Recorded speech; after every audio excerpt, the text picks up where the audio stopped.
VGT Holidays. GT Holidays, South India's #1 travel brand. Lion Dates.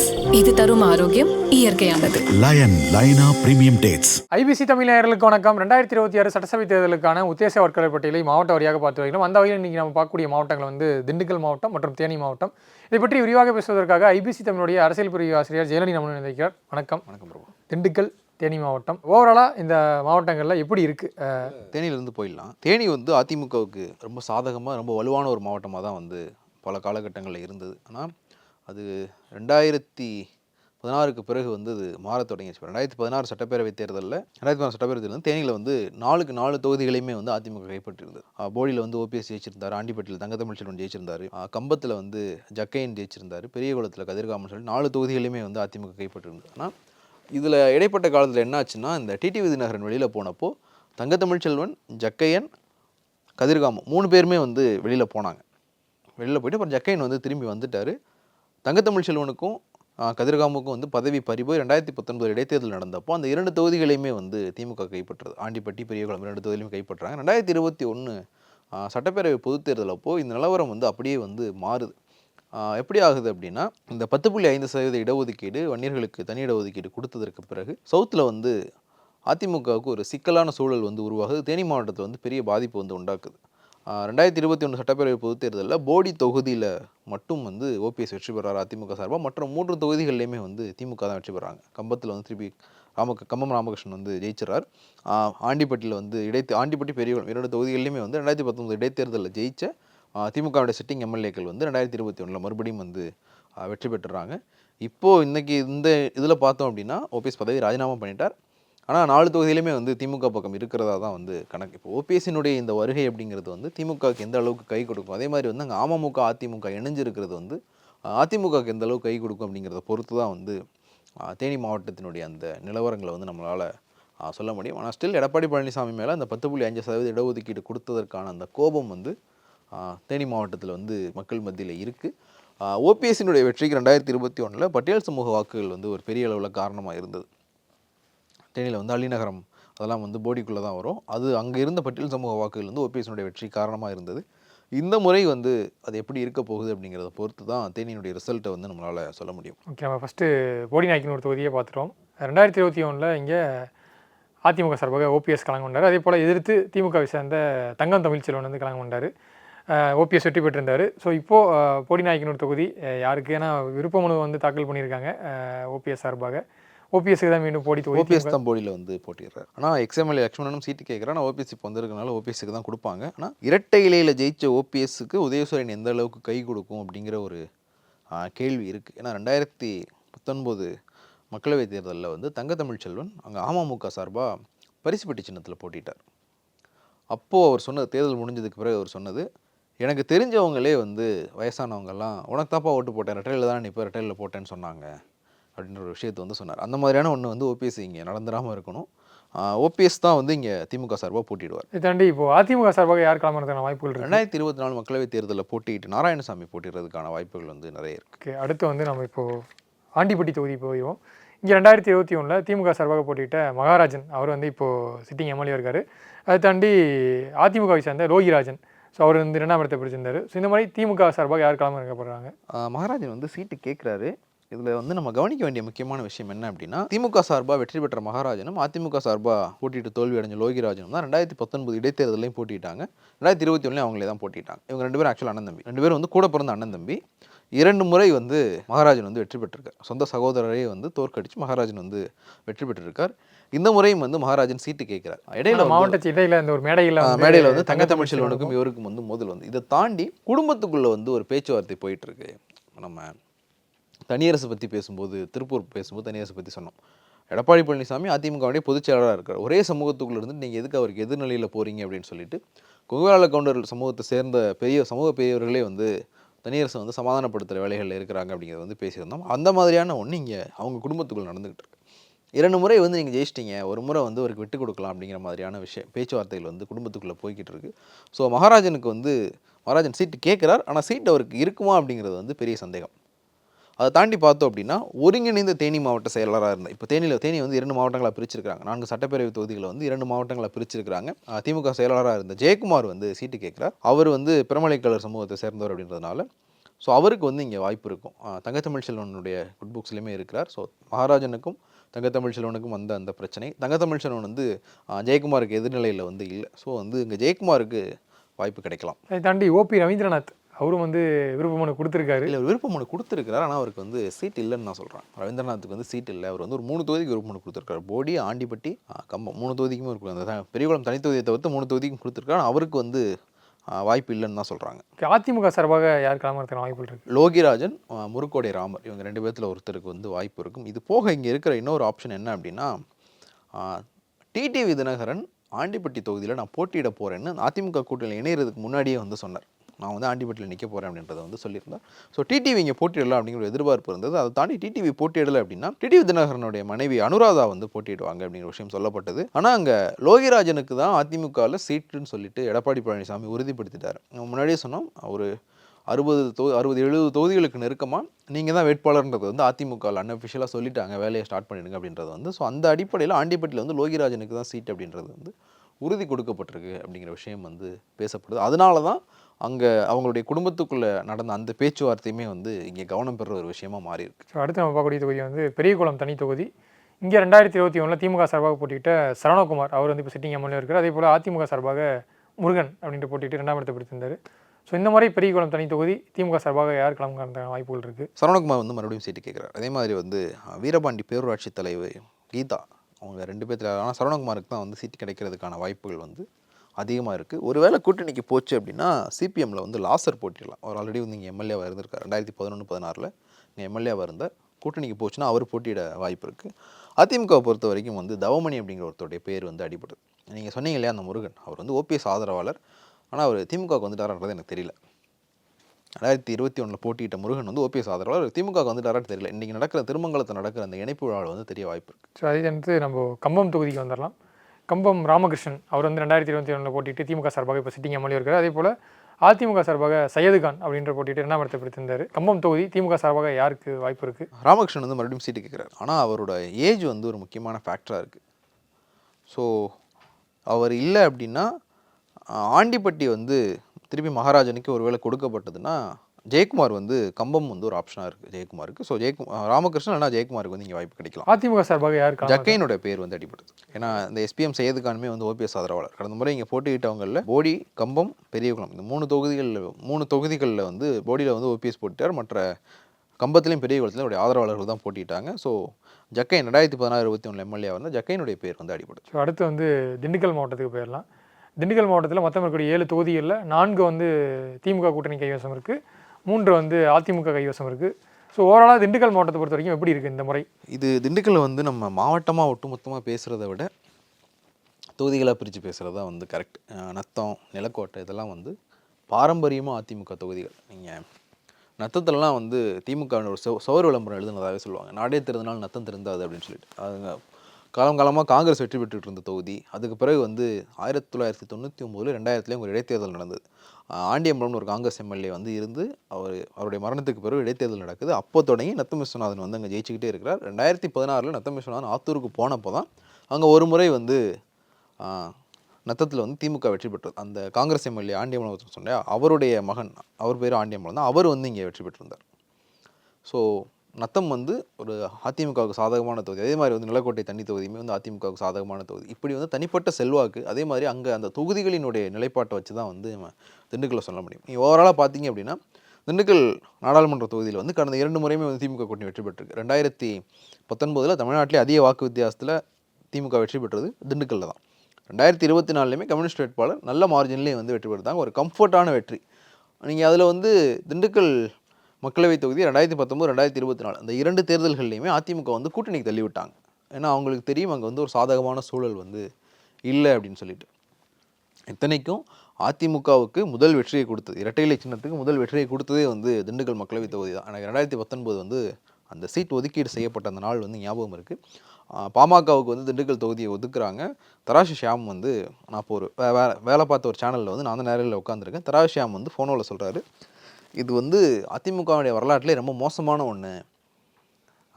Vathalagundu Arumugam சொல்லிட்டு ஒருத்தர் இருக்கிறார். அவர் யார் அப்படின்னா 1973 அந்த திண்டுக்கல் இடைத்தேர்தலில் அப்போது அந்த நடந்த அந்த தேர்தல் பிரச்சனையில் கொல்லப்பட்ட அதிமுக தொண்டர்.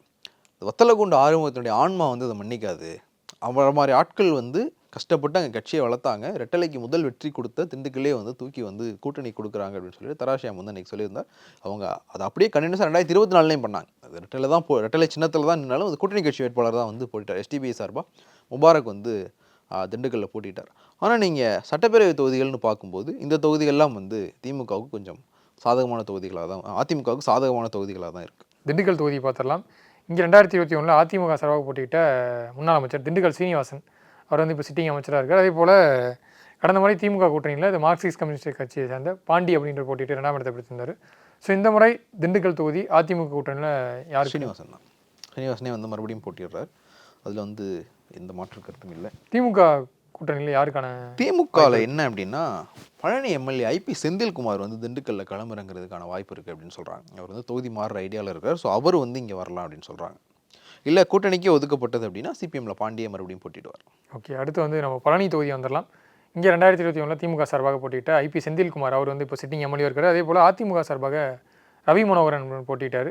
ஸோ இந்த முறை பழனி தொகுதியில் திமுக சார்பாக யாருக்கான வாய்ப்புகள் இருக்குது? ஐபி செந்தில்குமாரை காணாமல் காண்கிறாரா? நீங்கள் சொன்ன மாதிரி தொகுதி மாறினா வேறு யாருக்கான வாய்ப்புகள் இருக்குது? ஒருவேளை செந்திலே போட்டிட்டா செந்தில் தான் வேட்பாளர். அப்படி இல்லை செந்தில் வந்து தொகுதி மாறாரு, திண்டுக்கலுக்கு மாறாரு அப்படின்னா மாரியப்பன் வேலுமணி அப்படிங்கிற 2 பேருடைய பேர் வந்து இங்கே அடிபடுது. அதிமுக கூட்டணியில் யாருக்கான வாய்ப்புகள் இருக்குது? ரவி மனோகரன் தான் மறுபடியும் போட்டிடுறதுக்கான வாய்ப்பு அதிகமாக இருக்குது. அடுத்து வந்து ஒட்டஞ்சத்தின தொகுதி.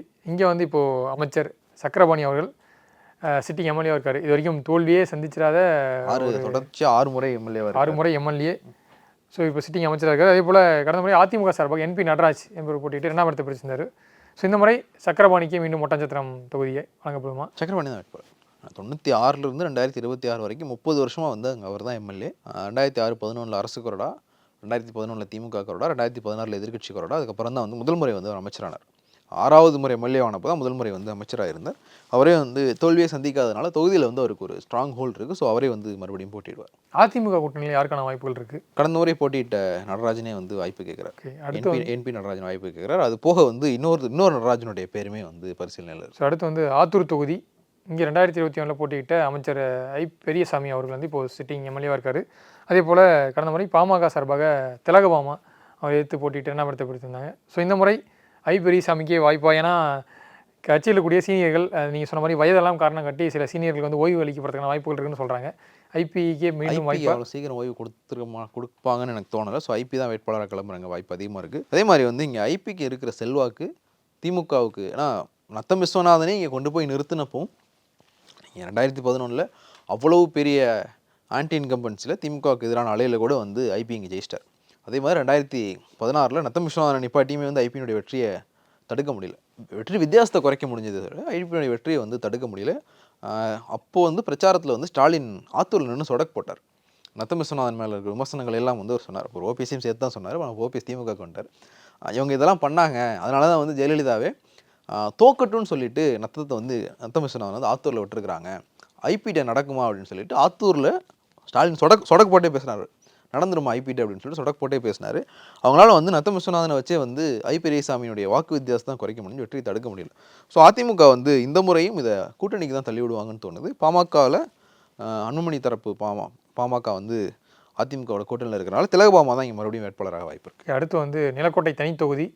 இங்கே 2021 அதிமுக சார்பு போட்டிக்கிட்ட தேன்மொழி அவங்க வந்து இப்போ சிட்டிங் எம்எல்ஏ இருக்காங்க. அதே போல் கடந்த முறை மக்கள் விடுதலை கட்சி திமுக கூட்டணியில் முருகவேல் ராஜன் அப்படின்னு போட்டிட்டு 2ஆம் இடத்தை பிடித்திருந்தாங்க. ஸோ இந்த முறை யாருக்கான வாய்ப்புகள் இருக்குது அதிமுக கூட்டணியில்? அதிமுகவில் வந்து தேன்மொழி தான் மறுபடியும் சீட்டு கேட்குறாங்க.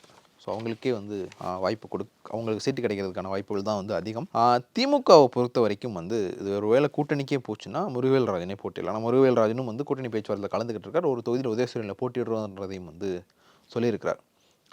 அப்படி இல்லை அப்படின்னா 2019 இடைத்தேர்தலில் இங்கே போட்டியிட்ட சவுந்தரபாண்டியன் வந்து வேட்பாளராகலாம். அது போக ஓபிஎஸோட திமுகவில் சேர்ந்திருக்கிற ஓபிஎஸ் ஆதரவாளர் சுப்புரத்னம் வந்து இந்த தொகுதியை கேட்குறார். அவருக்கு இருக்கிற ப்ளஸ் என்ன அப்படின்னா நிலக்கோட்டை பழனி இந்த 2 தொகுதிகளையும் வெற்றி பெற்ற, சுயேட்சா நின்று வெற்றி பெற்ற, காங்கிரஸ் நின்று வெற்றி பெற்ற, நீண்ட நெடிய அரசியல் வரலாறு கொண்ட ஏஎஸ் பொன்னம்மாளினுடைய மருமகன் அவர் சுப்புரத்னம். எம்ஜிஆர், கலைஞர் இவங்க 2 பேருமே வந்து அக்கான் கூப்பிட்ற அளவுக்கான ஒரு செல்வாக்கில் இருந்தவங்க. ஒரு முறை தற்காலிக சபாநாயகராக கூட இருந்தாங்கன்னு நினைக்கிறேன். அவங்களுடைய மருமகன் தான் சுப்ரத்னம். ஸோ சுப்ரத்னத்துக்கு வந்து இங்கே வாய்ப்பு கிடைக்கலாம். அடுத்து வந்து நத்தம் தொகுதி இங்கே 2021 அதிமுக சார்பாக கலந்து நத்தம் விஸ்வநாதன் அவர் இப்போ சிட்டிங் எம்எல்ஏவாக இருக்கார். அதே போல் திமுக சார்பாக ஆண்டியம்பலம் அவர் வந்து போட்டிட்டு என்ன பண்ணப்படுத்திருந்தார். ஸோ இந்த முறை நத்தம் விஸ்வநாதனுக்கே மீண்டும் நத்தம் தொகுதி வழங்கப்படும். விஸ்வநாதன் தான் வேட்பாளர், அங்கே அதில் மாற்றுக்கத்தில். அதே மாதிரி திமுக சார்பாக வந்து ஆண்டியம்பலம் தான் போட்டியிடுவார்னு நினைக்கிறேன். அடுத்து வேடச்சந்தூர் தொகுதி இங்கே வந்து 2021 திமுக சார்பாக போட்டியிட்ட காந்திராஜன் அவர் வந்து இப்போ சிட்டிங் எம்எல்ஏ இருக்கார். அதே போல் அதிமுக சார்பாக போட்டியிட்ட விபிவி பரமசிவம் அவர் வந்து இப்போது இரண்டாம் இடத்தை பிடித்து இருந்தார். ஸோ இந்த முறை திமுக கூட்டணியில் யாருக்கான வாய்ப்புகள் இருக்குது வேடச்சந்தூர் தொகுதி பொறுத்த வரைக்கும்? வேடசந்தூர் தொகுதியை பொறுத்த வரைக்கும் வந்து நான் ராமநாதபுரம் மாவட்டம் பேசும்போது ராமநாதபுரம் தொகுதியை பற்றி ஒன்று சொன்னேன். இங்கே எந்த கூட்டணி ஜெயிக்குதோ, எந்த கட்சி எந்த கூட்டணி ஜெயிக்குதோ அவங்க தான் வந்து ஆட்சி அமைப்பாங்க. அதே மாதிரி ஒன்று வேடசந்தூருக்கும் உண்டு. கிட்டத்தட்ட 67 இங்கே யார் ஜெயிக்கிறாங்களோ அவங்க தான் வந்து ஆட்சி அமைக்கவும் செய்கிறாங்க. வேடசந்தூர் வந்து ஆக்சுவலாக அதிமுகவுக்கு ஒரு ஸ்ட்ராங் ஹோல்டு இருக்கிற ஒரு தொகுதி. 2021 அங்கே காந்திராஜன் வெற்றி பெறார். காந்திராஜன் வந்து அதிமுகக்காரர். அதிமுகவிலும் திமுகவுக்கு வந்தவர். அதிமுக ஆட்சியில் வந்து துணை சபாநாயகராக இருந்தவர் காந்திராஜன். காந்திராஜனுக்கு வந்து அவருடைய செயல்பாடுகள்லாம் அங்கே எந்த பிரச்சனையுமே கிடையாது. அவர் ஒரு நல்ல மதிப்பீடு தான் அவர் பற்றி இருக்குது. ஆனால் பிரச்சனை வந்து அவருக்கு வயசு வந்து 74 வயசு ஆகுது. 75 ஆகுதுன்னு நினைக்கிறேன். ஸோ அவருக்கு இருக்கிற ஒரே விஷயம் வந்து ஏஜ் ஃபேக்டர் மட்டும்தான் வந்து அவருக்கு இருக்கிற பிரச்சனையாக வந்து அங்கே இருக்குது. பெரும்பாலும் வந்து அங்கே காந்திராஜன் தான் வேட்பாளராக வாய்ப்பு இருக்குது. இன்னொன்று வேடசந்தூர் சட்டப்பேரவை தொகுதி வந்து திண்டுக்கல் மாவட்டத்தில் இருக்குது. ஆனால் கரூர் மக்களவை தொகுதிக்குள்ளே வந்து இந்த தொகுதி வருது. ஸோ செந்தில் பாலாஜியினுடைய தலையீடும் வந்து இங்கே இருக்குது. வேடசந்தூர் திமுக ஒன்றிய செயலாளராக இருக்கிற வீரா சாமிநாதன் வந்து சீட்டு கேட்குறார். அவர் வந்து செந்தில் பாலாஜியினுடைய ஆதரவாளர். ஸோ அவங்க 2 பேர்த்தில் ஒருத்தருக்கு வந்து வாய்ப்பு கிடைக்கலாம். இதில் இன்னொரு விஷயமும் இருக்குது. என்ன அப்படின்னா, காந்திராஜன் வந்து ஒக்கலிய கவுண்டர் சமூகத்தை சேர்ந்தவர், வீராசாமிநாதன் வந்து கொங்கு வேளாள கவுண்டர் சமூகத்தை சார்ந்தவர். இந்த ஒரு கேஸ்ட் பாலிடிக்ஸுமே வந்து உள்ளே ஓடிக்கிட்டு இருக்கு. காந்திராஜனுடைய தம்பி பிரியம் நடராஜனுமே வந்து சீட்டு ட்ரை பண்ணிட்டு இருக்காரு. பிரியம் நடராஜனுமே வந்து வீராசாமிநாதன் போட்டிட்டார். வீராசாமிநாதன் வந்து எனக்கு தான் வந்து சீட் அப்படின்னு சொல்லிட்டு ஒரு நிர்வாகிகள் சந்திப்பு அந்த மாதிரியான விஷயங்கள்லாம் வந்து பண்ணிட்டு இருக்கார். சமீபத்தில் கூட அவர் மேலே கத்தி குத்து விழுந்து ஒரு 15 நாளைக்கு முன்னாடி வந்து.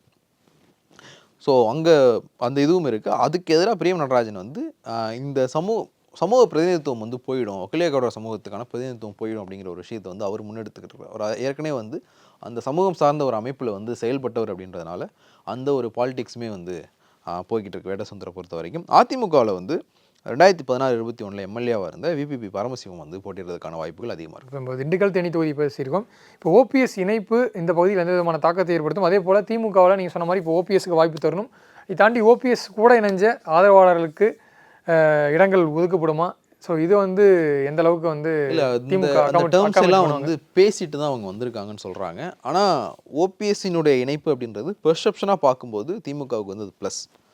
ஒரு 3 முறை முதலமைச்சராக இருந்தவர், முன்னாடியே நம்ம பேசுகிற மாதிரி வந்து தமிழ்நாட்டினுடைய வரலாற்றில் முதலமைச்சராக இருந்த ஒருத்தங்க வந்து இன்னொரு கட்சியினுடைய தலைமையை வந்து ஏற்றுக்கிட்டு போனதில்லை. இப்போது ராஜாஜி வந்து முதலமைச்சராக இருந்தார். அவர் வந்து புதுசாக ஒரு கட்சி தான் ஆரம்பித்தார், சுதந்திரான்னு சொல்லிட்டு ஒரு கட்சி தான் ஆரம்பித்தார். அது முன்னாடி வேறு ஒரு பேரில் அதுக்கப்புறம் சுதந்திரா கட்சியை வந்து அது மாறிச்சு, ஒரு கட்சி ஆரம்பித்தார். அதே மாதிரி காமராஜர் வெளியில் போனதுக்கு காரணம் வந்து அங்கே இந்திரா காந்திக்கும் மூத்த தலைவர்களுக்கும் ஏற்பட்ட பிரச்சனையில் அவர் ஒரிஜினல் காங்கிரஸே நாங்கள் தான் சொன்னோம். ஆக்சுவலாக அவங்க இந்திரா காந்தி அந்த கட்சியை விட்டு நீக்கினாங்க. இந்திரா காந்தி தான் அவங்க கட்சி விட்டு நீக்கினாங்க. ஒரிஜினல் காங்கிரஸ் வந்து காமராஜர் இருந்தது தான் ஒரிஜினல் காங்கிரஸ். அவர் அந்த கட்சி விட்டு போகலை. அதற்கு அடுத்ததாக பார்க்கும்போது எல்லாரும் வந்து நாவலர் நெடுஞ்செழியன் சொல்லுவாங்க. நாவலர் நெடுஞ்செழியன் வந்து இடைக்கால முதலமைச்சராக கூட இல்லை, ஒரு பொறுப்பு முதலமைச்சராக இருந்தார். அண்ணா மறைவுக்கு பிறகு அண்ணா மறைந்து அண்ணா வந்து February 3 1969 அண்ணா இறந்து போகிறார். February 10 1969 வந்து கலைஞர் முதலமைச்சராக. இந்த இடைப்பட்ட காலகட்டத்தில் பொறுப்பு முதலமைச்சராக தான் வந்து நாவலர் நெடுஞ்செழியன் இருந்தார். ஸோ அதெல்லாம் வந்து நம்ம கணக்கில் எடுத்துக்க முடியாது. முதலமைச்சராக இருந்த ஒருத்தர் இன்னொரு கட்சிக்கு போய் இன்னொரு கட்சியினுடைய தலைமை ஏற்றுக்கிட்டது வந்து தமிழ்நாட்டினுடைய வரலாற்றில் வந்து இதுதான் முதல் முறை. அப்படி பார்க்கும்போது பெர்செப்ஷன் வைஸ் இது திமுகவுக்கு வந்து ஒரு ப்ளஸ் தான். ஆனால் களத்தில் இது நெகட்டிவாக மாறுறதுக்கான வாய்ப்புகளுமே வந்து நிறையவே இருக்குது. ஏன்னா தென் மாவட்டத்தில் நீங்கள் ஓபிஎஸ் வந்து போடி நாயக்கனூர் மட்டும் இல்லை, மதுரையில் ஒரு தொகுதியை வந்து கேட்குறாரு. திருமங்கலம் தொகுதியை வந்து அவர் ட்ரை பண்ணுறதா சொல்கிறாங்க. போடி நாயக்கனூர் இல்லைனா திருமங்கலம் 2 தொகுதிகளில் வந்து ஒரு தொகுதி ஓபிஎஸ் நேரடியாக களம். ஓபிஎஸ் 2 தொகுதியில் வந்து ஒரு தொகுதி வந்து அவர் மைண்டில் இருக்குது அப்படின்னு சொல்லிட்டு இப்போது திருமங்கலம் தொகுதியை முன் வச்சு திருமங்கலம் தொகுதியினுடைய வேட்பாளராக சேடப்பட்டி முத்தையாவுடைய மகன் மணிமாறன் தான் போட்டியிடுவார் அப்படிங்கிற விஷயம் வந்து பேசப்படுது. அவர் வந்து வேலையெல்லாம் தொடங்கிட்டார். 2021 வந்து அங்கே அவர் போட்டியிட்டு தோல்வி அடைஞ்சிருந்தார். அவர் அங்கே வேலையவே தொடங்கிட்டார். இப்போது ஓபிஎஸ்க்கு வந்து அந்த சீட்டை கொடுக்குறாங்க, ஒருவேளை போடி வந்து ஓபிஎஸ்க்கு கொடுக்கல, திருமங்கலம் கொடுக்குறாங்க அப்படின்னா அது ஏற்கனவே அங்கே இருந்த ஒருத்தருடைய வாய்ப்பில் பறிக்குது. அதே மாதிரி இப்போ நிலக்கோட்டைக்கு வந்து சுப்ரத்னம் கேட்குறார். அங்கே ஏற்கனவே ஒருத்தர் வந்து கேட்டிருப்பார்ல. இப்போ 2019 இடைத்தேர்தலில் போட்டிட்டு தோல்வி அடைஞ்ச சவுந்தரபாண்டியனுக்கு வந்து இப்போ கூட்டணிக்கு வேணாம், திமுகவே போட்டியிடுது அப்படிங்கிற ஒரு முடிவு அவங்க எடுத்தாங்க அப்படின்னா, அங்கே இருக்கிற கட்சியில் ஆல்ரெடி இருந்த ஒருத்தரோட இதை தானே பறிக்க. அதே போல் உசிலம்பட்டி ஐயப்பன் நிலக்கோட்டையிலுமே வந்து அங்கே கரிகாலன் ஒருத்தருடைய பேருமே வந்து அடிபடுது, கரிகால பாண்டியன் நினைக்கிறேன், ஒருத்தருடைய பேருமே அடிபடுது. இப்போது திமுகவே போட்டியிடலாம் அப்படிங்கிற ஒரு முடிவை எடுத்து இப்போது சுப்ரத்தனத்துக்கே வந்து இப்போ செல்வாக்கு இருக்குது, பொன்னம்மாளினுடைய இந்த இதெல்லாம் லெகசிலாம் வச்சு இவர் கொடுக்குறாங்கன்னு வைங்களேன். இது ஏற்கனவே கட்சியில் இருக்கிற 2 பேருடைய வாய்ப்பெல்லாம் பறிக்குது. அதே மாதிரி நீங்கள் சொன்ன மாதிரி வந்து உசிலம்பட்டி. ஸோ இந்த மாதிரி வந்து ஓபிஎஸ்ஸினுடைய வருகை அதை த்ரெட்டாகவும் இல்லை ஒரு சஃபகேஷனாகவுமே வந்து தென் மாவட்டத்தில் வந்து திமுகவினர் வந்து பார்க்க தொடங்கியிருக்கிறாங்க. ஸோ அது களத்தில் நெகட்டிவ் இம்பேக்டை கிரியேட் பண்ணுறதுக்கான வாய்ப்புகளும் நிறையவே இருக்குது. இல்லை, இப்போ நீங்கள் திமுகவுக்கு ஒரு ரீசன் சொன்னீங்க, இது மாதிரி களத்தில் எப்படி எதிரொலிக்கணுன்ட்டு. அதிமுகவுக்கு எந்த மாதிரி ஒரு இம்பாக்ட் ஏற்படுது? ஏன்னா இப்போ தேனி, திண்டுக்கல், தேனியில் வந்து அதிமுக ஸ்ட்ராங்காக இருந்த பகுதி, இப்போ ஓபிஎஸ் விலகி திமுக பக்கம் போயிருக்காரு. ஸோ இது அதிமுக எந்த அளவுக்கு பிரதிபலிக்கும்னு எதிர்பார்க்கும்? இல்லை, அதிமுக வந்து தென் மாவட்டத்தில் ஆல்ரெடி வீக்காக தான் இருந்தாங்க. இப்போ அமமுகவினுடைய வரவுனால உங்களுக்கு அது ப்ளஸ்ஸாக மாறுதா இல்லையான்றது மட்டும்தான் இங்கே கொஸ்டின். இல்லை, ஓபிஎஸ் இன்னொரு பக்கம் சசிகலா ஒருத்தங்க. இல்லை, ஓபிஎஸ் வந்து ஆல்ரெடி வெளில போயிட்டார். பிரபு 2024 வந்து ஓபிஎஸ் வெளியில் தான் இருந்தார். அதுவே வந்து ஏடிஎம்கேக்கு ஒரு நெகட்டிவ் இம்பேக்டை கிரியேட் பண்ணிடுச்சு.